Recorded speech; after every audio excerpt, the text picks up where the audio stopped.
ka ba? Okay lang yon.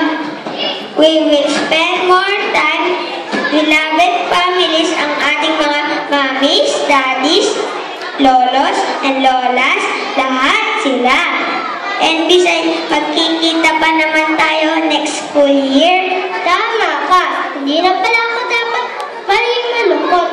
Kasi guys, hindi tayo magkakasama this summer, they will be in our hearts. Correct ka dyan? Kaya naman, please watch what we sing our versions of the song entitled You'll Be in My Heart, para po ito sa inyong lahat. And while you are preparing, we want to call Teacher Ara to give some reminder. Parents and guardians, please be reminded of the following dates. April 12, issuance of report card from nursery to high school. Our summer programs will start on April 15 to May 11. We offer the following courses: Nursery 1 Socialization and Play Class, Filipino Reading Program,